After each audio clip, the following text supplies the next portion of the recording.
മിശിഹായിൽ അനുഗ്രഹീതരായവരെ, ദിവ്യകാരുണ്യ ഈ ദിവസം നിങ്ങളെല്ലാവരെയും സഹായിക്കുകയും സംരക്ഷിക്കുകയും പരിപാലിക്കുകയും ചെയ്യട്ടെ എന്ന് പ്രത്യേകമായിട്ട് പ്രാർത്ഥിക്കുകയാണ്. വിശുദ്ധ ലൂക്കായുടെ സുവിശേഷത്തിന്റെ 5-ാമത്തെ അധ്യായത്തിന്റെ 33 മുതലുള്ള തിരുവചന ഭാഗങ്ങളിൽ ഈശോയെ കുറ്റപ്പെടുത്തുന്ന ഒരു രംഗമാണ് നമ്മൾ കാണുക. യോഹന്നാന്റെയും ഫരിസേയരുടെയും ശിഷ്യന്മാര് ഉപവാസം അനുഷ്ഠിച്ച് നടക്കുമ്പോൾ ഈശോയുടെ കൂടെയുള്ളവര് ഉപവസിക്കുന്നില്ല എന്ന് കുറ്റപ്പെടുത്തുകയാണ്.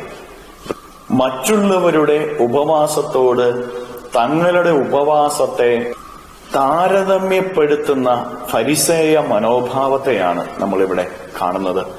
പ്രിയപ്പെട്ടവരെ, ഉപവാസം എന്നാൽ കൂടെ നടക്കുക എന്നുള്ളതാണ് എന്ന് ഈശോനാഥൻ ഈ സുവിശേഷ ഭാഗത്തിലൂടെ പഠിപ്പിക്കുകയാണ്.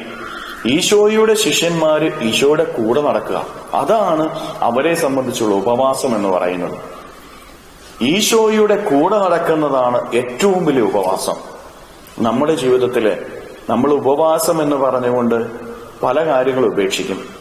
ഭക്ഷണങ്ങൾ ഉപേക്ഷിക്കും, മറ്റ് ചില കാര്യങ്ങളൊക്കെ നമ്മൾ ഉപേക്ഷിക്കും.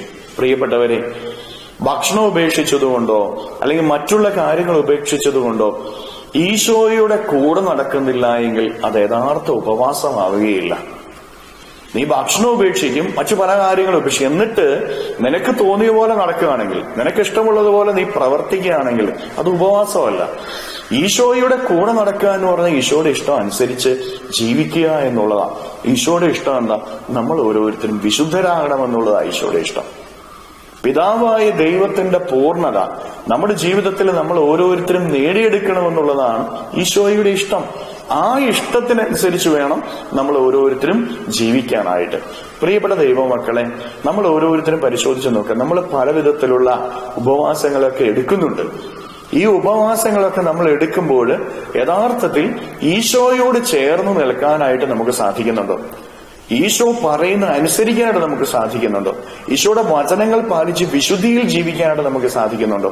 നമ്മുടെ ഉപവാസങ്ങളൊക്കെ അനുഗ്രഹങ്ങളുടെ നിമിഷങ്ങളായിട്ട് മാറണമെങ്കിൽ ഞാൻ ഭക്ഷണം ഉപേക്ഷിക്കുമ്പോൾ അല്ലെങ്കിൽ മറ്റുള്ള കാര്യങ്ങൾ ഉപേക്ഷിക്കുമ്പോൾ അതിലൊരു ത്യാഗമുണ്ട്.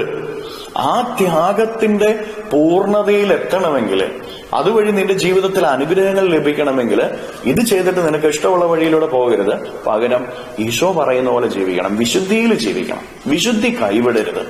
പ്രിയപ്പെട്ടവരെ, വിശുദ്ധി കൈവിട്ടാല് നമ്മുടെ ജീവിതത്തിന്റെ അനുഗ്രഹങ്ങൾ നമുക്ക് സ്വീകരിക്കാനായിട്ട് സാധിക്കുകയില്ല എന്ന് നമ്മൾ തിരിച്ചറിയണം. അനുഗ്രഹത്തിന്റെ വഴി അത് ഈശോയുടെ കൂടെ നടക്കുക, അത് വിശുദ്ധിയിൽ ജീവിക്കുക എന്നുള്ളതാണ്.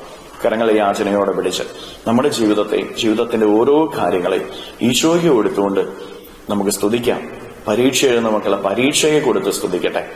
ഈശോ ആത്മാവിനെ നിങ്ങളിലേക്ക് വർഷിക്കുന്ന നിമിഷങ്ങളായി ഈ നിമിഷങ്ങൾ മാറട്ടെ. ഹല്ലേലൂയ.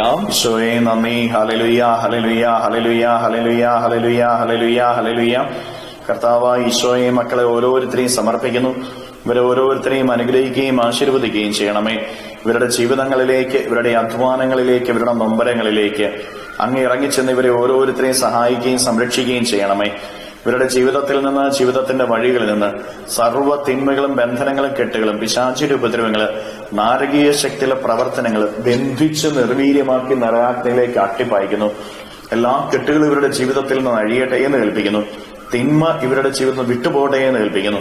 ദുരാത്മശക്തികൾ ഇവരുടെ ജീവിതത്തിൽ നിന്ന് മാറിപ്പോകട്ടെ എന്ന് കൽപ്പിക്കുന്നു. ഹല്ലേലൂയ, ഹല്ലേലൂയ, ഹല്ലേലൂയ, ഹല്ലേലൂയ. നിത്യപിതാവും പുത്രനും പരിശുദ്ധാത്മാവുമായ സർവേശ്വര എന്നേക്കും ആമേൻ.